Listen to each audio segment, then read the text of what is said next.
మీ ఎలాంటి వ్యాపార ప్రకటనలకైనా వెంటనే మా ఛానల్ సంప్రదించండి. వీక్షకులందరికీ నమస్కారం. ఫిబ్రవరి మాసంలో మీకు ఏ విధమైనటువంటి గ్రహస్థితి కలగబోతూ ఉన్నది అనేటువంటి విషయాన్ని మనం ఈ వీడియో ద్వారా క్లుప్తంగా తెలుసుకునేటువంటి ప్రయత్నం చేద్దాం. జనవరి నెలలో సంక్రమించినట్టే ఫిబ్రవరి మాసంలో కూడా పంచగ్రహ కూటమి, షడ్గ్రహ కూటమి సంభవించడానికి కూడా అవకాశం ఉన్నది. అయితే ఈసారి మకరంలో కాకుండా కుంభరాశి యందు ఈ పంచగ్రహ కూటములు ఇవన్నీ కూడా ఏర్పడబోతూ ఉన్నాయి. అలాగే ఫిబ్రవరి మాసంలో ఉండేటువంటి గ్రహస్థితిని గనక మనం ఒక్కసారి గమనిస్తే మిథున రాశి యందు గురుడు సంచరిస్తూ ఉన్నారు. అలాగే సింహరాశి యందు కేతువు యొక్క సంక్రమణం జరుగుతూ ఉన్నది, కేతువు సంచరిస్తూ ఉన్నారు. అలాగే కుంభరాశి యందు రాహువు ఉన్నారు, మీనరాశి యందు శనైశ్వరుడు. ఈ 4 గ్రహాలు అలా స్థానంలో ఉన్నాయి. అయితే 13వ తారీఖు వరకు రవి యొక్క సంచారము మకర రాశి యందు ఉంటుంది. 13వ తారీఖు తదుపరి రవి యొక్క సంచారము కుంభరాశిలోకి వెళుతోంది. ఇది ఒక్క విషయాన్ని మనం పరిశీలన చేస్తే కుంభరాశిలో ఇప్పటికే రాహు యొక్క సంచారం ఉన్నది. ఈ 13వ తారీఖు దాటాక రవి కూడా కుంభరాశిలోకి ప్రవేశం చేయబోతూ ఉన్నారు. రవి రాహువులు కలిసి ఉండడం వల్ల అది పితృదోష కారకంగా మనం చెప్పుకోవచ్చును. జనరల్గా అయితే రవి రాహువు కలిసినప్పుడు సూర్యగ్రహణాదులు ఇవన్నీ ఏర్పడుతూ ఉంటాయి. అయితే ఈసారి మన భారతదేశంలో ఏ గ్రహణాలు కూడా ఇప్పుడు కనబడడం లేదు. కాబట్టి గ్రహణ సంబంధమైన విషయాలపై మనం భయపడవలసినటువంటి అవసరం లేదు. కానీ ఇక్కడ రవి రాహువులు కలిసి ఉంటే పితృదోషము వస్తుంది. ఈ 13వ తారీఖు తదుపరి ఫిబ్రవరి మాసంలో ఎవరైతే జన్మించబోతూ ఉన్నారో ఆ శిశువుల పైన ప్రభావం పడుతుంది. అందువల్ల ఎవరైనా ఫిబ్రవరి మాసంలో ఏదైనా సిజేరియన్ ముహూర్తాలు వీటి గురించి అడిగేటువంటి వాళ్ళు చాలామంది ఉంటారు. వాళ్ళకి సూచనప్రాయంగా ఒక మాట ఏమిటి అంటే 13వ తారీఖు లోపులో వీలుంటే కొంచెం పరిస్థితులు అవి సానుకూలంగా ఉంటే ఈ సిజేరియన్ అవి కూడా ముహూర్తాలు మీరు చేసుకోవచ్చును. 13 దాటిన తర్వాత రవి రాహువుల యొక్క కలయిక వల్ల పితృదోషం అనేటువంటిది ఏర్పడుతూ ఉన్నది. అలాగే ఈ పంచగ్రహ కూటములు, దేశారిష్ట యోగములు ఇవన్నీ ఏర్పడుతున్నాయి కాబట్టి అది కొంత జాతకం మీద ప్రభావాన్ని చూపెడుతుంది. కాబట్టి ఆ విషయాన్ని దృష్టిలో పెట్టుకోవాలి. మరీ కాంప్లికేట్ అయిపోతే మాత్రం అంటే ఈ లోపులోనే చేసేసుకోమని కాదు. ఏమన్నా అవకాశం ఉంటే మీకు అవకాశం ఉంటే 13 లోపులో ఈ సిజేరియన్లు ఇవన్నీ కూడా చేయించుకోవడం ద్వారా పితృదోషాదులు రాకుండా ఉంటాయి. ఇది ఒక ప్రధానమైన విషయం. ఇది మీ ఆరోగ్యాన్ని బట్టి ముందుకు వెళ్ళండి, దీంట్లో ఇబ్బంది ఏం లేదు. ఇంకొకటి ఏంటి అంటే శుక్రబుధులు కూడా కుంభరాశి అంతే సంచరించబోతూ ఉన్నారు. అంటే ఇక్కడ 4 గ్రహాలు, రాహుగ్రహము, రవిగ్రహము, శుక్రగ్రహము, బుధగ్రహము, వీటితోటి చంద్రుడు కలిసిన లేదా ఈ మాసం చివరిలోనే కుజుడు కూడా కుంభంలోకి వెళ్ళబోతూ ఉన్నారు. ఈ 5 గ్రహాలు వెరసి చంద్రుడితోటి కలిపి షడ్గ్రహ కూటమి కుంభరాశిలో ఏర్పడబోతూ ఉన్నది. కాబట్టి ఈ గ్రహస్థితి వల్ల ఈ మాసంలో అటు దేశకాలమాన పరిస్థితులు ఎక్కువగా ప్రభావితం చెందబోతూ ఉన్నాయి. దేశారిష్ట యోగం అనేటువంటిది పట్టబోతూ ఉన్నది. ఎందుకంటే అటు కుజరాహువుల యొక్క కలయిక, అలాగే రవి రాహువుల యొక్క కలయిక ఇవన్నీ కూడా దేశారిష్ట యోగాలుగా చెప్పబడ్డాయి. ఈ సందర్భాల్లో ఎక్కువగా అగ్ని ప్రమాదాన్ని సూచించేటువంటి విషయాలు, అలాగే వాయుతత్వ రాశి యందు ఈ గ్రహస్థితి ఏర్పడుతూ ఉన్నది. కాబట్టి అతి వేగంగా వీచేటువంటి గాలుల వల్ల కానీ లేదా గాలి ద్వారా స్ప్రెడ్ అయ్యేటువంటివి ఏమైనా ఉంటే గ్యాస్ ద్వారా వచ్చేటువంటి విపత్తులు లేదా అగ్ని సంబంధమైనటువంటి విపత్తులు, వాయు సంబంధమైనటువంటి విపత్తులు ఏర్పడడానికి అవకాశం ఉంటుంది.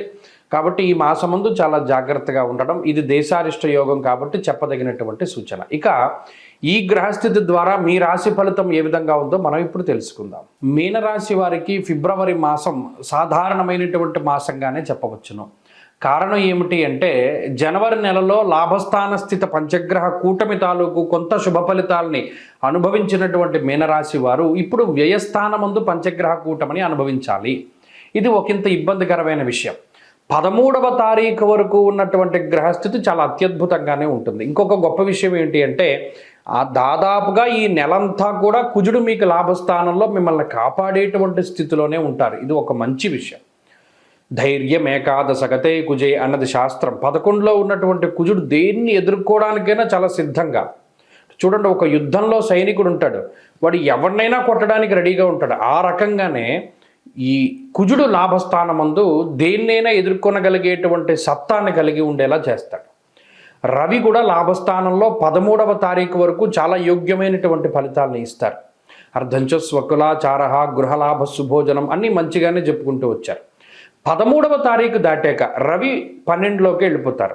శుక్రుడు 12వ స్థానంలో, బుధుడు 12వ స్థానంలో, రాహు 12వ స్థానంలో, చంద్రుడు 12వ స్థానంలో.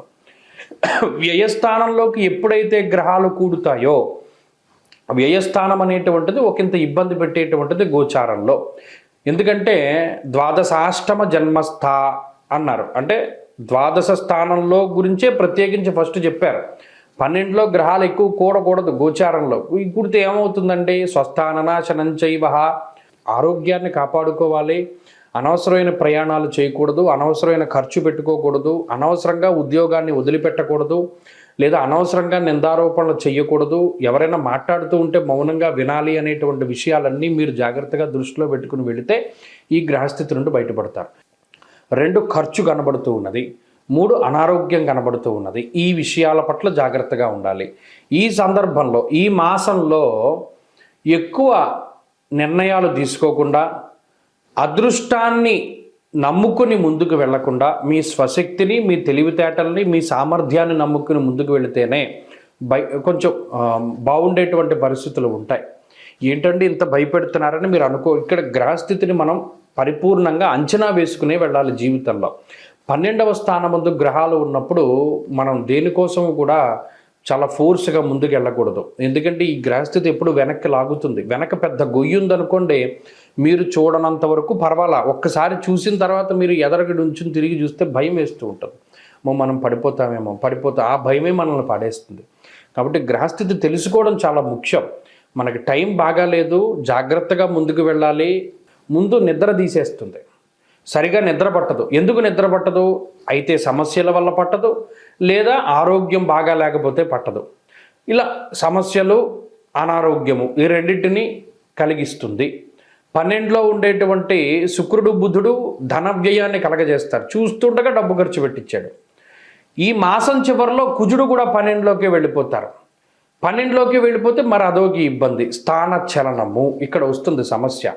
ఇప్పటి వరకు ఒకే ప్రాంతమందు ఉన్నటువంటి మీనరాశి వారికి ఆ స్థానాన్ని వదిలిపెట్టి వేరే ప్రాంతానికి వెళ్ళవలసినటువంటి పరిస్థితులు రావచ్చు.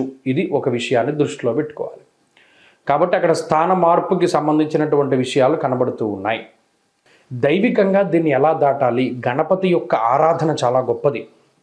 గణపతి షోడశనామాలు ప్రతిరోజు చదువుకుంటూ ఉండడం, గణపతి అష్టోత్తరాన్ని పారాయణ చేయడం, లేదు ప్రత్యేకించి గరికతోటి గణపతి యొక్క అష్టోత్తరంతో ఆయన్ని అర్చించడం, గణపతి ఆలయాన్ని దర్శించడం, బుధవారం నాడు ఒక చెరుకు గడ కానీ, బెల్లం కానీ, పంచదార కానీ దేవాలయంలో సమర్పణ చేయడం ద్వారా ఈ ఇబ్బందికర గ్రహస్థితి నుండి బయటపడతారు. ఈ విషయాన్ని దృష్టిలో పెట్టుకోండి. ప్రతిరోజు గణపతి ఆరాధన చేస్తూ ఉండడం చెప్పదగినటువంటి సూచన.